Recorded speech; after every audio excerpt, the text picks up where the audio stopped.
옆에 계신 분과 축복했으면 좋겠습니다. 좋은 일 있을 것입니다. 한 번 더 합시다. 하나님이 하실 것입니다. 한 번 더 합시다. 옆에 있어서 참 고맙습니다. 참 고맙습니다. 아멘. 좋은 일 있을 줄 믿습니다. 하나님이 반드시 하실 줄 믿습니다. 또 옆에 있어서 늘 은혜요, 감사요, 늘 든든한 아름다운 영적인 동행자, 함께하는 신앙인이 되었으면 좋겠습니다. 미국의 조직개발 전문가 존 밀러가 쓴 책 중에 바보들은 항상 남의 탓만 한다라는 책이 있습니다. 조금 부드럽게 의역을 하면 어리석은 사람들은 항상 남의 탓만 한다라는 책입니다. 이 책의 요지는요, 이 책에서는 저자는 어리석은 사람들은 항상 환경 탓하고, 어리석은 사람들은 항상 상황 탓하고, 어리석은 사람들은 항상 다른 사람, 남 탓하며 인생을 후회하며 살아간다라는 것입니다. 이런 사람들의 대표적인 증상은 내가 이럴 수밖에 없잖아 라는 말을 자주 한다는 것입니다. 내가 불평하는 이유가 있잖아 라는 말을 자증한다는 것입니다. 내가 짜증내는 이유가 있잖아, 내가 불만스러운 이유가 있잖아 라는 이런 이야기를 자주 하면서 탓하고 원망하며 인생을 살아간다는 것입니다. 여러분, 이런 용어를 들어본 적이 있습니까? 네타니즘이라는 말을 들어본 적이 있습니까? 이 네타니즘이라는 것은 자기 잘못을 보지 못하고 항상 모든 것을 남의, 다른 사람, 남 탓으로 돌리는 습관, 그리고 사고방식을 가진 사람이 네타니즘의 사람이라는 것입니다. 요즘 세상을 보면 여러분, 돌아가는 세상을 한번 보시기를 바랍니다. 정치도, 여러분, 경제도, 문화도, 사회도 모든 일이 벌어졌을 때 국민들이 취하는 자세를 보면요, 자기 잘못을 들여다보기보다는요, 여당은 야당을 탓합니다. 또 야당은 여당을 탓합니다. 부모님은 자녀 탓을 합니다. 자녀는 부모 탓을 합니다. 잘 되면 제 탓, 못 되면 조상 탓이라는 이런 말이 있는 것처럼 이렇게 항상 누구 탓, 누구 때문에 라는 사고방식으로 살아갈 때가 많다라는 것입니다. 여러분, 어리석은 사람과 지혜로운 삶을 살아간 사람은 생각은 이런 생각의 차이가 있습니다. 어리석은 사람들의 사고방식은요, 언제, 누가, 왜 라는 것에 사로잡혀 살아간다는 것입니다. 그때 그 사람 때문에 왜 내가 이렇게 힘들어야 되는 거야 라고 하면서 언제, 누가, 왜에 사로잡혀서 탓하며 살아간다는 것입니다. 그러나 지혜로운 사람은요, 내가 지금 무엇을 어떻게 할 것인가, 이런 상황 가운데, 이런 현실 가운데, 이런 문제 가운데 나는 어떻게 출구를 찾으며, 나는 어떻게 인생을 답을 찾으며 이 상황을 이겨내고 극복해 나갈 것인가, 어떻게 해야 될 것인가, 어떻게 할 것인가를 바라보며 지혜롭게 인생의 위기를 극복해 간다라는 것입니다. 오래전에 내 탓이요 운동을 한 적이 있습니다. 그래서 많은 국민들의 호응을 받은 적이 있어요. 내 탓이요 믿음이 필요한 작금의 시기입니다. 교회에서나 아니면 가정에서나 우리의 모든 삶의 터전에서 누구 때문이야? 누구 탓이야? 그 문제 때문이야? 자녀 때문이야? 그 어려운 환경 때문이야? 돈 때문이야? 무엇 때문이야? 탓이 아니라 하나님께서 이 일을 통해서 하나님 영광, 하나님 일을 나타내는 중이야 라고 생각하면서 이 탓신앙을 극복하는 그런 믿음이 필요한 시기다라는 것입니다. 여러분, 오늘 본문을 보면요, 날 때부터 앞을 보지 못하는 사람이 나옵니다. 우리 1절 말씀을 함께 합독을 해보도록 하겠습니다. 1절입니다. 시작. 예수께서 길을 가실 때에 날 때부터 맹인된 사람을 보신지라. 예수님께서 길을 가고 있는데 길 가던 도중에 누구를 보았냐면요, 날 때부터 앞을 보지 못하는 그런 맹인, 장애우를 보게 되었다라는 것입니다. 날 때부터라는 말이 있습니다. 이 날 때부터라는 것은 처음부터, 그리고 아니면 그 상처가 오래되었다, 그 아픔이 오래되었다, 그 힘듦이 너무너무 오래되었다라는 것입니다. 그래서 불편하고 고통스럽고 어려운 나날들을 하루하루 보내고 있다는 것입니다. 그런데 중요한 것은요, 이러한 모습을 본 제자들의 생각이, 제자들의 사고방식이, 제자들의 믿음이 어떠했는지를 우리가 한번 살펴보면서 우리의 믿음은 어떤가, 아니면 또 우리가 어떻게 믿음의 길을, 인생의 길을 살아가야 될지를 한번 점검할 수 있는 시간이 되었으면 좋겠습니다. 이러한 날 때부터 앞을 보지 못하는 맹인을 보며 제자들은 예수님에게 이런 질문을 합니다. 우리 2절 말씀을 함께 합독해 봅니다. 2절입니다. 시작. 제자들이 물어 이르되 랍비여, 이 사람이 맹인으로 난 것이 누구의 죄로 인함이니까? 자기니까 그의 부모니까? 제자들은요, 예수님께 질문을 합니다. 예수님, 랍비님, 선생님이요, 이 사람이 앞을 보지 못하는 이유가 부모님 때문입니까? 부모 탓입니까? 아니면 그들의 죄 때문입니까? 부모들이 지은 죄 탓입니까? 아니면 무엇 때문입니까? 누구 탓입니까? 누구 때문입니까? 라고 예수님에게 질문하는 장면이 오늘 본문의 내용이라는 것입니다. 여러분, 우리가 신앙생활을 하면서요, 우리가 믿음에서 믿음 안에 들어와 있는 세상의 찌꺼기들이 있습니다. 우리가 신앙생활을 하면서 믿음이라 생각하고 우리 무의식 속에 남아있는 세상의 가치관이 있는데, 여러분, 이 두 가지 가치관 생각을 버려야 됩니다. 첫 번째는 뭐냐면요, 내 탓 소관이라는 것과, 두 번째는요, 팔자소관이라는 그러한 것을 버려야 된다는 것입니다. 내 탓이 아니라 남의 탓 소관과 팔자소관이라는 것을 버려야 됩니다. 우리가 어떤 일이 있으면요, 반응을 해요. 우리가 믿음이 부족하거나 아니면요, 건강한 신앙, 건강한 믿음, 건강한 생각을 가지고 있지 않으면요, 두 가지 생각이 우리 안에서 올라옵니다. 첫 번째는 남의 탓합니다. 환경 탓합니다. 누구 탓합니다. 그러고 난 다음에 두 번째로 말합니다. 팔자소관이다라고 말합니다. 팔자소관이야. 그러면서 어떻게 하며 불평하고 원망하고 팔자소관이다 하면서 체념하고 포기하고 순응하고 살아가게 된다는 것입니다. 여러분, 우리 그리스도인들에게, 특별히 우리 오촌 남북의 성도님들에게 이 두 가지 마음은 성령의 불로 태워지기를 소망합니다. 어떤 경우에도 남 탓이다, 부모 탓이다, 교회 탓이다, 누구 탓이다라는 그런 마음을 성령의 불로 태우고, 또 세상의 가치관인 팔자소관이다 라고 생각하면서 그 상황을, 그 파도를, 그 골리앗을 앞에 두고 포기하는 그런 신앙인이 되어서는 안 된다는 것입니다. 하나님께서는 그 상황을 통해서, 그 일을 통해서, 그 사람을 통해서 하나님은 하실 일이 있다라는 것입니다.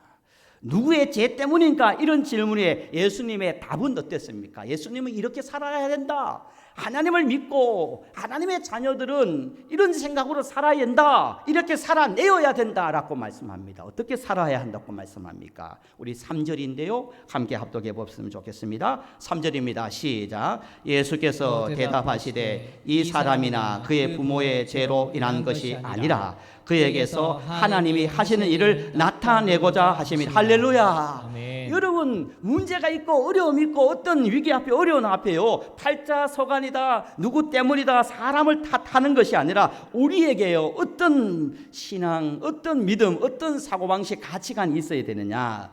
여러분, 이 믿음이 있어야 됩니다. 이 말씀이 여러분에게 있기를 소망합니다. 어떤 말씀이 있고 어떤 믿음이 있고 어떤 믿음의 생각이 있어야 되느냐. 저와 함께 죄송하지만 고백했으면 좋겠습니다. 하나님이 하시는 일을 나타내고자 함이라. 아멘입니까? 아멘. 여러분, 어떤 문제가 발생했다, 어떤 사람 때문에 마음 소가리를 한다, 넘지 못할 골리앗 같은 산이 있다, 파도가 있다, 그럴 때 우리는 어떻게 반응을 해야 되느냐. 여러분, 우리는 그것을 보고 어떻게 해석을 해야 되느냐. 무엇을 나타내야 되느냐. 사단을 나타내야 되는가, 내 인간의 혈기를 나타내야 되는가. 아니에요. 우리는 힘들지만 어렵지만 무엇을 나타내야 되느냐. 그 일을 통해서, 그 사람을 통해서, 그 문제를 통해서 무엇을 나타내야 되냐. 하나님이 하시는 일을 나타내기 위해 힘쓰고 애쓰고 노력해야 된다는 것입니다. 아멘입니까? 하나님의 일을 이 기회를 통해서, 이 일을 통해서, 이 문제를 통해서 하나님의 영광을 드러내고, 감사를 드러내고, 은혜를 드러내고, 기도를 드러내고, 하나님의 뜻을 드러내고, 하나님의 하심을 드러낼 수 있는 저와 여러분에게를 주님 이름으로 축복합니다. 여러분, 그것이 하나님께서 우리에게 원하는 삶이에요. 제자들은요, 앞을 보지 못하는 사람을 보고 그 부모의 죄 때문입니까? 누구의 때문입니까? 탓하는 수준에 머물러 있었습니다. 그러나 우리 예수님은 그런 것이 아니다. 그 문제는 누구의 때문이고 누구 탓도 아니고 지금 그는 앞을 보지 못하는 그는 하나님의 일을 하고 있다. 하나님의 뜻을, 하나님의 영광을 나타내고 있는 중이다 라고 그에게 새로운 패러다임으로 그에게 말씀을 하고 있는 것입니다. 사랑하는 성도 여러분, 오늘부터 우리 교회는 이런 믿음으로, 이런 신앙으로 무장했으면 좋겠습니다. 팔자소관이라 성령의 불로 태우시기 바랍니다. 어떤 문제 앞에 그 사람 탓이다, 탓신앙을 성령의 불로 태우시길 바랍니다. 하나님이 이를 나타내고 있다. 아멘입니까? 하나님의 영광을 나타낼 것이다. 아멘입니까? 이 믿음의 단계까지 가야 되는 거예요. 내가 이러지 못했다면 이 믿음을, 이 신앙을 주시옵소서 기도해야 된다는 것입니다. 복을 받기 위해도 기도하지만요, 이만한 신앙으로 이렇게 믿음의 사람답게 살아가기 위해 그 능력 받기 위해서도 우리도 기도해야 되는 것입니다. 여러분이 잘 알고 있는 격언 중에 이런 말이 있더라고요. 어리석은 항해사는 무엇을 탓한다고요? 바람을 탓한대요. 글 못 쓰는 사람은 무엇을 탓한다고요? 연필을 탓한대요. 일 잘 못하는 목수는 무엇을 탓한다고요? 연장을 탓한대요. 그리고 낙타는 절대 길을 탓하지 않으며 걸어간다는 거예요.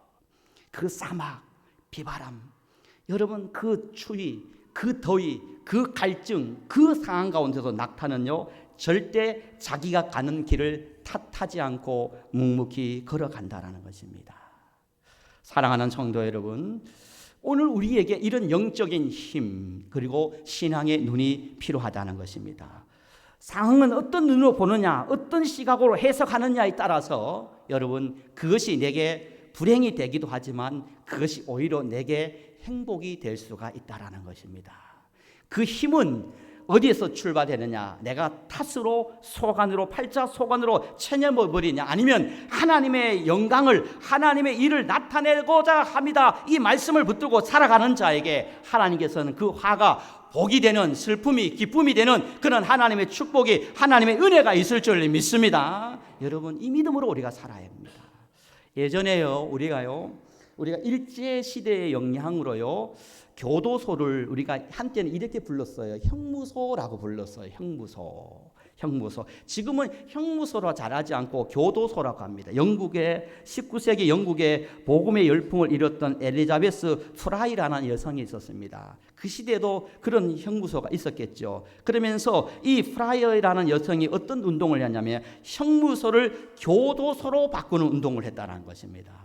형무소를 교도소로 바꾸자, 그게 아니냐라고 생각할 수 있는데 이 말에는 엄청난 의미가 있습니다. 형무소는요 어떤 개념이냐, 죄의 대가를 치는 인과응보의 개념이 있는 것입니다. 너를 죄를 지었으니까 당연히 벌을 받아야 돼. 너는 일제를 위해서 독립운동을 했으니까 당연히 형무소에서 벌을 받아야 돼. 그런 죄의 결과, 죄의 대가를 치르는 것이 형무소의 개념인 것입니다. 그런데 여러분, 이 프라이라는 여성이 지금 또 우리나라는 형무소보다 교도소라 합니다. 교도소란 개념이 뭐냐면은, 교도라는 말은 교화, 다시 말해서 변화시키는 곳이라는 뜻을 가지고 있다는 것입니다. 여러분, 얼마나 큰 차이입니까? 변화시키는 곳이 바로 교도소라는 것입니다. 여러분, 우리의 신앙이요 어떻게 살아가야 되느냐? 우리의 신앙은요 과거 지향적인, 과거에 매여 살아가는 것이 아니라 미래 지향적인 삶을 살아가야 된다는 것입니다. 탓하면요, 팔자소관이라 탓하는 신앙에 머물러 있으면 계속 과거에 붙잡혀서 과거에 매여서 우리는 벗어날 수 없습니다. 여러분, 교회도 과거의 지향적인 생각에 머물러 있으면 교회는 절대 부흥하고 성장하지 않는 것입니다. 사람과의 관계 속에서도 과거 지향적인 사고방식에 사로잡히면요 절대 관계 회복이, 여러분, 은혜와 기쁨이 없어요. 왜 그렇습니까? 색안경을 끼고 보고 고정관념을 보고 과거에 저 사람이 그랬대, 저 사람이 옛날에 그랬잖아, 그런 생각으로 바라보면 희망도 소망도 기대도 없어지는 것입니다. 그러나 여러분, 미래지향적, 우리는 다 죄인이지만 하나님의 은혜가 임하면, 하나님의 축복이 임하면, 성령이 임하면 예수님의 제자들처럼 우리도 쓰임받을 수 있다. 할렐루야. 이런 믿음을 가지고 미래지향적인 생각을 가지고 살아간다면 하나님께서는 새로운 역사, 새로운 하나님의 은혜를 베풀어 주신다라는 것입니다. 사랑하는 성도 여러분, 여러분들에게 조심스럽게 질문을 한번 드려봅니다. 지금까지 어떻게 살아오셨습니까? 지금까지 팔자소관이다, 천념하고 포기해버리는 세상의 가치관으로 살았습니까? 아니면 어떤 일이 있을 때 항상 네타니즘 사고의 방식에 사로잡혀서 예수님의 제자들처럼 누구의 죄 때문입니까? 누구 탓입니까? 항상 환경 탓, 부모 탓, 상황 탓, 그 사람 탓으로 돌리는 그렇게 믿음 없는 사단을 드러냈습니까? 아니면 그런 상황 가운데서도 하나님의 일하심을 나타내며 주님의 영광을 드러내며 살아온 믿음의 삶을 살았습니까? 말씀을 정리합니다. 교회는요, 교회 교육을 세 가지로 요약해서 말씀을 드릴 수 있습니다. 첫 번째, 어떻게 살까? 웰빙이라는 질문 앞에 내가 어떻게 살아야 될까? 탓하며 살까? 아니면 하나님의 일을 나타내고자 살까? 여기서 출발하는 것입니다. 그리고 두 번째로 어떻게 죽을까? 웰다잉이라는 거죠. 어떤 죽음을 맞이할까? 나는 주 안에서의 죽음을 맞이할까? 마지막으로 어떻게 품위 있게 늙어갈까, 익어갈까? 여러분, 웰 에이징이라는 그런 생각 가지고 살아야 된다는 것입니다. 여러분, 나는 어떻게 살까, 어떻게 죽을까, 어떻게 품위 있게 익어갈까, 늙어갈까? 이 질문 앞에 우리가 아름답게 살아갈 수 있는 이유는, 그 힘은 어디서 나오느냐? 오늘 말씀처럼 탓하며 살아가는 것이 아니라, 팔자소관이다 라고 살아가는 것이 아니라 항상 하나님의 일을 나타내어야겠다. 아멘입니까? 교회에서도, 가정에서, 여러분 일터에서도 하나님의 일을 나타내는 그런 탓하지 않는 신앙으로 하나님의 영광을 돌리고 하나님의 크신 영광을 많이 드러낼 수 있는 그런 저와 여러분이 되어지기를 예수님의 이름으로 간절히 축복합니다. 아버지 하나님, 감사합니다. 복된 성의를 주시고 찬양의 자리, 기도 자리, 말씀의 자리, 교제의 자리로 우리를 인도하여 주시니 감사합니다. 우리가 예수님 믿고 하나님의 자녀다 하면서도 우리의 생각 밑바닥에는, 무의식 속에는 세상의 가치관이 사로잡혀 있었습니다. 우리 문제 앞에 팔자소관이다, 또 문제 앞에 누구 때문이야, 누구 탓이야 라고 하면서 세상의 가치관으로 불신앙적인 모습으로 우리가 믿음 없이 하나님의 일을 나타내지 못하고 하나님의 하심을 드러내지 못한 우리의 모습을 발견할 때가 많습니다. 아버지 하나님, 요셉도, 아버지 다윗도, 아버지 바울도 그 모든 상황 앞에 탓하지 않았습니다. 주님을 바라보면서 한 걸음 한 걸음 나아갈 때 역사하시는 하나님의 일하심을 드러내는 축복의 사람이 되었습니다. 우리 사랑하는 성도님, 이번 한 주가 세상으로 나가서 어떤 상황 가운데서도 팔자소관이다, 어떤 상황 가운데서도 사람 탓하거나 환경 탓하거나 일을 탓하지 않고 하나님의 일을 나타낼 거야, 하나님의 영광을 나타낼 거야, 주님의 뜻을 드러낼 거야, 이 믿음, 이 신앙으로 무장하여서 승리하는 삶을 살아올 수 있는 우리 모두가 될 수 있도록 역사하여 주옵소서. 주님 감사합니다. 모든 것을 하나님께 맡겨오며 예수님의 이름으로 기도드리옵나이다. 아멘. 우리 찬